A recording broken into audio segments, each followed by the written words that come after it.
Section 16 of The Pilgrim's Progress by John Bunyan. This recording is in the public domain. Recording by Marianne. The Pilgrim's Progress, Part 1. The 10th Stage. Then Christian addressed himself thus to his fellow. Christian. Well, come, my good hopeful, I perceive that thou and I must walk by ourselves again. So I saw in my dream that they went on a pace before, and ignorance he came hobbling after. Then said Christian to his companion, I much pity this poor man, it will certainly go ill with him at last. Hopeful. Alas, there are abundance in our town in his condition, whole families, yea, whole streets, and that of pilgrims too. And if there be so many in our parts, how many, think you, must there be in the place where he was born? Christian. Indeed, the word saith, He hath blinded their eyes, lest they should see, etc. But, now we are by ourselves, what do you think of such men? Have they at no time, think you, convictions of sin, and so, consequently, fears that their state is dangerous? Hopeful. Nay, do you answer that question yourself, for you are the elder man. Christian. Then I say, sometimes, as I think, they may, but they, being naturally ignorant, understand not that such convictions tend to their good, and therefore they do desperately seek to stifle them, and presumptuously continue to flatter themselves in the way of their own hearts. Hopeful. I do believe, as you say, that fear tends much to men's good, and to make them right at their beginning to go on pilgrimage. Christian. Without all doubt it doth if it be right, for so says the word, the fear of the Lord is the beginning of wisdom. Job 28:28, Psalm 111:10, Proverbs 1:9, 9:10. Hopeful. How will you describe right fear? Christian. True or right fear is discovered by three things. 1. By its rise. It is caused by saving convictions for sin. 2. It driveth the soul to lay fast hold of Christ for salvation. 3. It begetteth and continueth in the soul a great reverence of God, His word and ways, keeping it tender, and making it afraid to turn from them to the right hand or to the left, to anything that may dishonour God, break its peace, grieve the Spirit, or cause the enemy to speak reproachfully. Hopeful.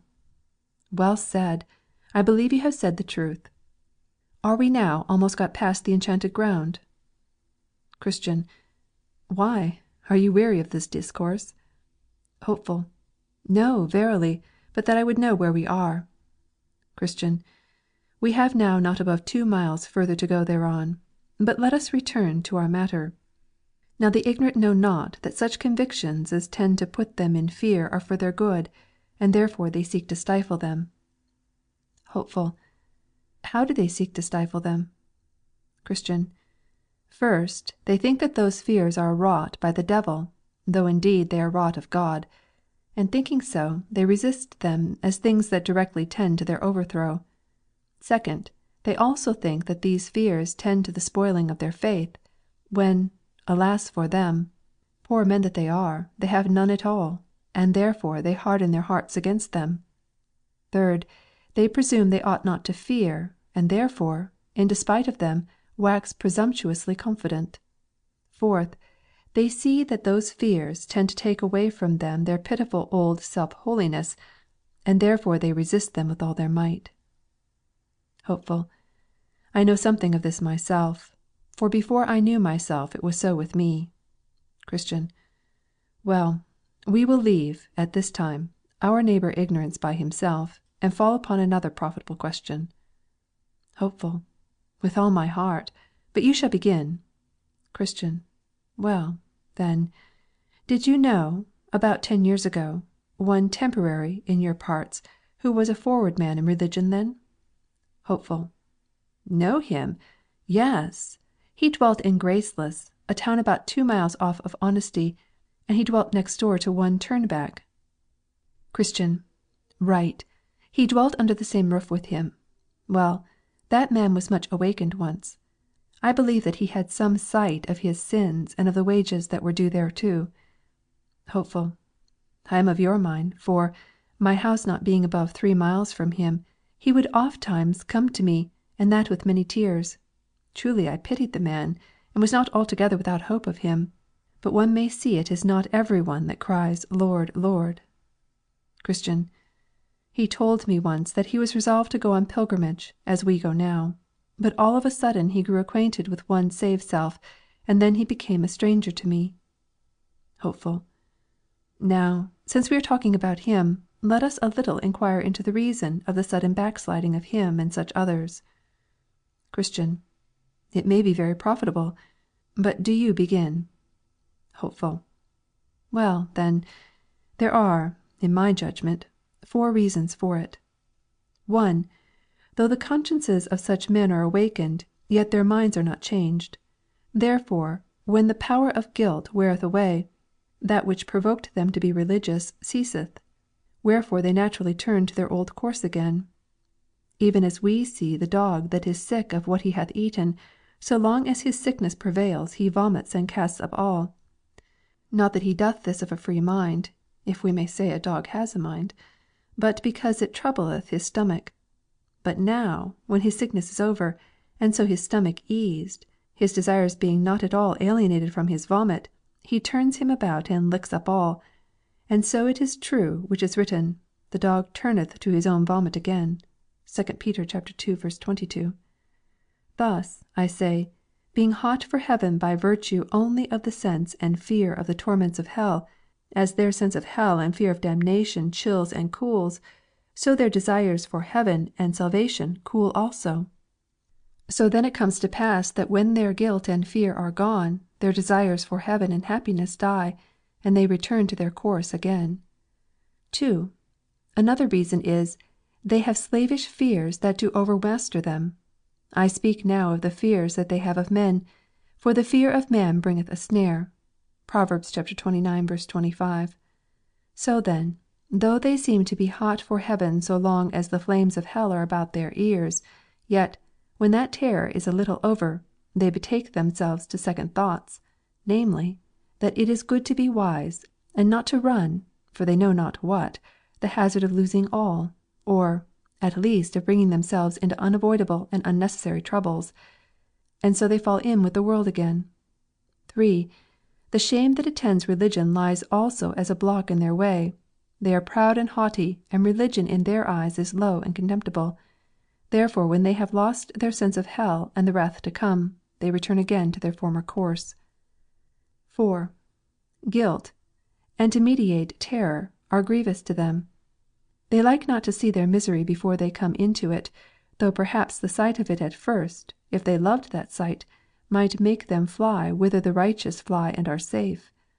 But because they do, as I hinted before, even shun the thoughts of guilt and terror, therefore, when once they are rid of their awakenings about the terrors and wrath of God, they harden their hearts gladly, and choose such ways as will harden them more and more. Christian. You are pretty near the business, for the bottom of all is for want of a change in their mind and will. And therefore they are but like the felon that standeth before the judge. He quakes and trembles, and seems to repent most heartily, but the bottom of all is the fear of the halter. Not that he hath any detestation of the offence, as is evident. Because, let but this man have his liberty, and he will be a thief, and so a rogue still. Whereas, if his mind was changed, he would be otherwise. Hopeful. Now I have showed you the reason of their going back, do you show me the manner thereof. Christian. So I will willingly. 1. They draw off their thoughts all that they may from the remembrance of God, death, and judgment to come. 2. Then they cast off by degrees private duties, as closet prayer, curbing their lusts, watching, sorrow for sin, and the like. 3. Then they shun the company of lively and warm Christians. 4. After that they grow cold to public duty, as hearing, reading, godly conference, and the like. 5. Then they begin to pick holes, as we say, in the coats of some of the godly, and that devilishly, that they may have a seeming colour to throw religion, for the sake of some infirmities they have espied in them behind their backs. 6. Then they begin to adhere to and associate themselves with carnal, loose, and wanton men. 7. Then they give way to carnal and wanton discourses in secret. And glad are they if they can see such things in any that are counted honest, that they may the more boldly do it through their example. 8. After this they begin to play with little sins openly. 9.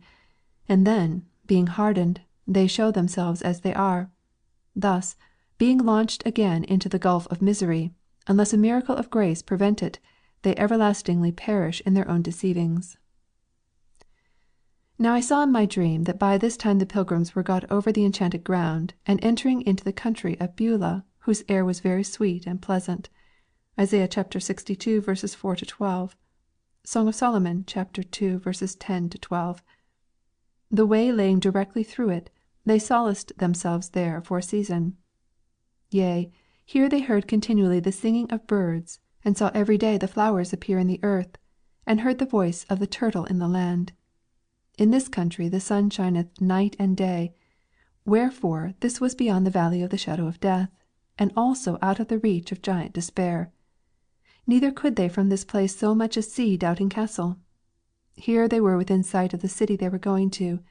Also here met them some of the inhabitants thereof, for in this land the shining ones commonly walked, because it was upon the borders of heaven.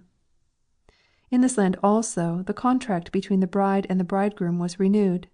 Yea, here, as the bridegroom rejoiceth over the bride, so doth their God rejoice over them. Here they had no want of corn and wine, for in this place they met with abundance of what they had sought for in all their pilgrimage. Here they heard voices from out the city, loud voices, saying, Say ye to the daughter of Zion, Behold, thy salvation cometh; behold, his reward is with him. Here all the inhabitants of the country called them the holy people, the redeemed of the Lord, sought out, etc. Now as they walked in this land, they had more rejoicing than in parts more remote from the kingdom to which they were bound.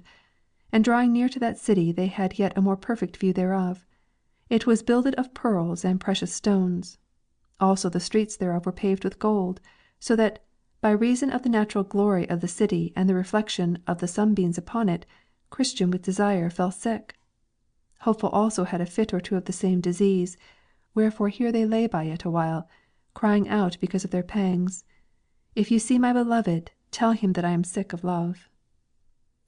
But, being a little strengthened and better able to bear their sickness, they walked on their way and came yet nearer and nearer, where were orchards, vineyards, and gardens, and their gates opened into the highway.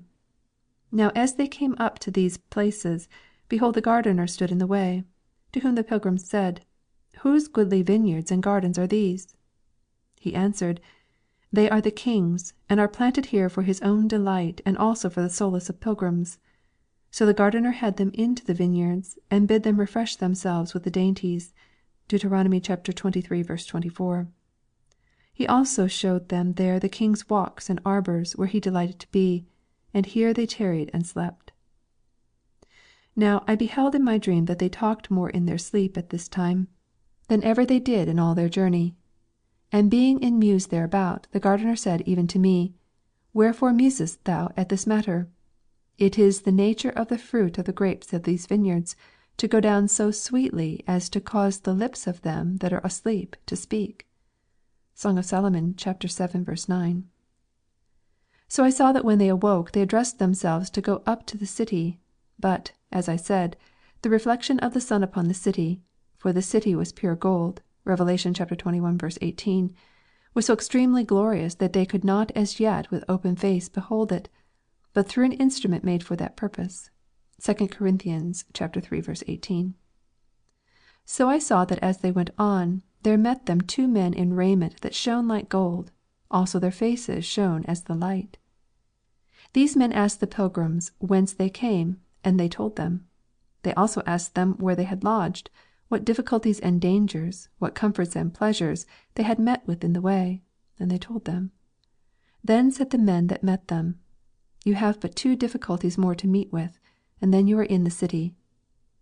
Christian then and his companion asked the man to go along with them, so they told them they would. But, they said, you must obtain it by your own faith. So I saw in my dream that they went on together till they came in sight of the gate. Now further I saw that between them and the gate was a river, but there was no bridge to go over, and the river was very deep. At the sight therefore of this river the pilgrims were much stunned. But the men that went with them said, You must go through, or you cannot come to the gate. The pilgrims then began to inquire if there was no other way to the gate. To which they answered, Yes, but there hath not any, save two, to wit, Enoch and Elijah, been permitted to tread that path since the foundation of the world, nor shall until the last trumpet shall sound.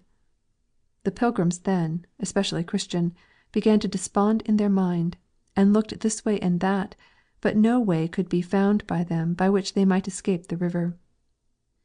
Then they asked the men if the waters were all of a depth. They said, No. Yet they could not help them in that case. For, they said, You shall find it deeper or shallower as you believe in the king of the place. Then they addressed themselves to the water, and entering, Christian began to sink, and crying out to his good friend, Hopeful, he said, I sink in deep waters, the billows go over my head, and all his waves go over me. Selah.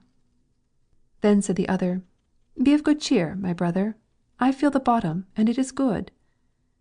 Then said Christian, Ah, my friend, the sorrows of death have compassed me about, I shall not see the land that flows with milk and honey. And with that a great darkness and horror fell upon Christian, so that he could not see before him. And here he in a great measure lost his senses, so that he could neither remember nor orderly talk of any of those sweet refreshments that he had met with in the way of his pilgrimage. But all the words that he spoke still tended to discover that he had horror of mind and heart fears that he should die in the river and never obtain entrance in at the gate. Here also, as they that stood by perceived, he was much in the troublesome thoughts of the sins that he had committed, both since and before he began to be a pilgrim. It was also observed that he was troubled with apparitions of hobgoblins and evil spirits, for ever and anon he would intimate so much by words. Hopeful, therefore, here had much ado to keep his brother's head above water. Yea, sometimes he would be quite gone down, and then, ere a while, he would rise up again half dead. Hopeful did so endeavour to comfort him, saying, Brother, I see the gate, and men standing by to receive us. But Christian would answer, it is you that they wait for you have been hopeful ever since I knew you. And so have you, he said to Christian. Ah, brother, said Christian, surely if I was right he would now arise to help me, but for my sins he hath brought me into the snare and hath left me. Then said Hopeful, My brother, you have quite forgot the text where it is said of the wicked, There are no bands in their death, but their strength is firm. They are not troubled as other men, neither are they plagued like other men. Psalm 73, verses 4 and 5. These troubles and distresses that you go through in these waters are no sign that God hath forsaken you, but are sent to try you whether you will call to mind that which heretofore you have received of his goodness, and live upon him in your distresses. Then I saw in my dream that Christian was in muse a while, to whom also Hopeful added these words, Be of good cheer, Jesus Christ maketh thee whole. And with that Christian broke out with a loud voice, Oh, I see him again, and he tells me, When thou passest through the waters I will be with thee, and through the rivers they shall not overflow thee. Isaiah chapter 43, verse 2. Then they both took courage, and the enemy was after that still as a stone, until they were gone over. Christian, therefore, presently found ground to stand upon, and so it followed that the rest of the river was but shallow. Thus they got over. Now upon the bank of the river, on the other side, they saw the two shining men again, who there waited for them. Wherefore, being come out of the river, they saluted them, saying, We are ministering spirits, sent forth to minister for those that shall be heirs of salvation. Thus they went along towards the gate. Now you must first note that the city stood upon a mighty hill, but the pilgrims went up that hill with ease, because they had these two men to lead them up by the arms. They had likewise left their mortal garments behind them in the river, for though they went in with them, they came out without them. They therefore went up here with much agility and speed, though the foundation upon which the city was framed was higher than the clouds. They therefore went up through the region of the air, sweetly talking as they went, being comforted because they safely got over the river, and had such glorious companions to attend them. The talk that they had with the Shining Ones was about the glory of the place, who told them that the beauty and glory of it was inexpressible. There, they said, is Mount Zion, the heavenly Jerusalem, the innumerable company of angels, and the spirits of just men made perfect. Hebrews 12:22-24. You are going now, said they, to the paradise of God, wherein you shall see the tree of life and eat of the never fading fruits thereof, and when you come there you shall have white robes given you, and your walk and talk shall be every day with the King, even all the days of eternity. Revelation 2:7, 3:4 and 5, 22:5. There you shall not see again such things as you saw when you were in the lower region upon the earth, to wit, sorrow, sickness, affliction, and death. For the former things are passed away. Revelation 21:4. You are now going to Abraham, to Isaac and Jacob, and to the prophets, men that God hath taken away from the evil to come, and that are now resting upon their beds, each one walking in his righteousness. The men then asked, What must we do in this holy place? To whom it was answered, You must there receive the comfort of all your toil, and have joy for all your sorrow. You must reap what you have sown, even the fruit of all your prayers and tears and sufferings for the King by the way. Galatians 6:7 and 8. In that place you must wear crowns of gold and enjoy the perpetual sight and vision of the Holy One, for there you shall see him as he is. 1 John 3:2. There also you shall serve him continually with praise, with shouting and thanksgiving, whom you desire to serve in the world, though with much difficulty, because of the infirmity of your flesh. There your eyes shall be delighted with seeing, and your ears with hearing the pleasant voice of the Mighty One. There you shall enjoy your friends again that are gone thither before you, and there you shall with joy receive even every one that follows into the holy place after you. There also you shall be clothed with glory and majesty, and put into an equipage fit to ride out with the King of glory. When he shall come with sound of trumpet in the clouds, as upon the wings of the wind, you shall come with him.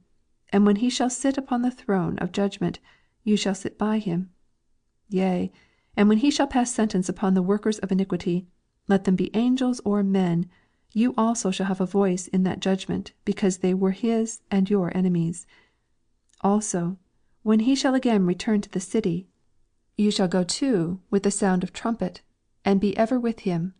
1 Thessalonians 4:14-17, Jude 14-15, Daniel 7:9-10, 1 Corinthians 6:2-3. Now while they were thus drawing towards the gate, behold, a company of the heavenly host came out to meet them, to whom it was said by the other two Shining Ones, These are the men that have loved our Lord when they were in the world, and that have left all for his holy name. And he hath sent us to fetch them, and we have brought them thus far on their desired journey, that they may go in and look their Redeemer in the face with joy. Then the heavenly host gave a great shout, saying, Blessed are they that are called to the marriage supper of the Lamb. Revelation 19:9. There came out also at this time to meet them several of the king's trumpeters, clothed in white and shining raiment, who with melodious noises and loud made even the heavens to echo with their sound. These trumpeters saluted Christian and his fellow with 10,000 welcomes from the world, and this they did with shouting and sound of trumpet. This done, they compassed them round on every side.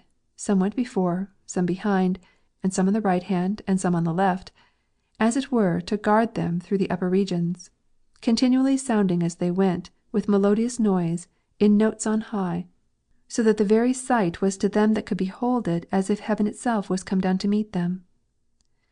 Thus, therefore, they walked on together, and as they walked, ever and anon these trumpeters, even with joyful sound, would, by mixing their music with looks and gestures, still signify to Christian and his brother how welcome they were into their company, and with what gladness they came to meet them. And now were these two men as it were in heaven before they came to it, being swallowed up with the sight of angels and with hearing of their melodious notes. Here also they had the city itself in view, and they thought they heard all the bells therein to ring, to welcome them thereto. But above all, the warm and joyful thoughts that they had about their own dwelling there with such company, and that for ever and ever. Oh, by what tongue or pen can their glorious joy be expressed? Thus they came up to the gate. Now, when they were come up to the gate, there was written over it in letters of gold, Blessed are they that do his commandments, that they may have right to the tree of life, and may enter in through the gates into the city. Then I saw in my dream that the shining men bid them call at the gate. The which when they did, some from above looked over the gate, to wit, Enoch, Moses, and Elijah, etc., to whom it was said, These pilgrims are come from the city of destruction, for the love that they bear to the king of this place. And then the pilgrims gave in unto them each man his certificate, which they had received in the beginning. Those therefore were carried in unto the king, who, when he had read them, said, Where are the men? To whom it was answered, They are standing without the gate. The king then commanded to open the gate, that the righteous nation, said he, that keepeth the truth may enter in. Isaiah chapter 26:2. Now I saw in my dream that these two men went in at the gate, and lo, as they entered they were transfigured, and they had raiment put on that shone like gold. There were also that met them with harps and crowns, and gave them to them, the harps to praise withal, and the crowns in token of honour. Then I heard in my dream that all the bells in the city rang again for joy, and that it was said unto them, Enter ye into the joy of your Lord. I also heard the men themselves, that they sang with a loud voice, saying, Blessing and honour and glory and power be unto him that sitteth upon the throne, and unto the Lamb, for ever and ever. Now just as the gates were opened to let in the men, I looked in after them, and behold, the city shone like the sun. The streets also were paved with gold, and in them walked many men with crowns on their heads, palms in their hands, and golden harps to sing praises withal. There were also of them that had wings, and they answered one another without intermission, saying, Holy, holy, holy is the Lord. And after that they shut up the gates, which, when I had seen, I wished myself among them. Now while I was gazing upon all these things, I turned my head to look back, and saw Ignorance come up to the riverside. But he soon got over and that without half the difficulty which the other two men met with. For it happened that there was then in that place one Vainhope, a ferryman, that with his boat helped him over. So he, as the others I saw, did ascend the hill to come up to the gate. Only he came alone, neither did any man meet him with the least encouragement. When he was come up to the gate he looked up to the writing that was above, and then began to knock, supposing that entrance should have been quickly administered to him. But he was asked by the men that looked over the top of the gate, Whence come you, and what would you have? He answered, I have ate and drank in the presence of the king, and he has taught in our streets. Then they asked him for his certificate, that they might go in and show it to the king. So he fumbled in his bosom for one, and found none. Then said they, Have you none? But the man answered never a word. So they told the king, but he would not come down to see him, but commanded the two shining ones that conducted Christian and Hopeful to the city, to go out and take Ignorance, and bind him hand and foot, and have him away. Then they took him up and carried him through the air to the door that I saw in the side of the hill, and put him in there. Then I saw that there was a way to hell even from the gate of heaven as well as from the city of destruction. So I awoke, and behold, it was a dream. Conclusion. Now, reader, I have told my dream to thee. See if thou canst interpret it to me, or to thyself or neighbour. But take heed of misinterpreting, for that, instead of doing good, will but thyself abuse. By misinterpreting, evil ensues. Take heed, also, that thou be not extreme in playing with the outside of my dream, nor let my figure or similitude put thee into a laughter or a feud. Leave this for boys and fools, but as for thee, do thou the substance of my matter see. Put by the curtains, look within my veil, turn up my metaphors, and do not fail. There, If thou seekest them, such things thou'lt find As will be helpful to an honest mind. What of my dross thou findest there, be bold To throw away, but yet preserve the gold. What if my gold be wrapped up in ore, None throws away the apple for the core. But if thou shalt cast away all as vain, I know not but 'twill make me dream again. End of section 16. This is the end of part 1.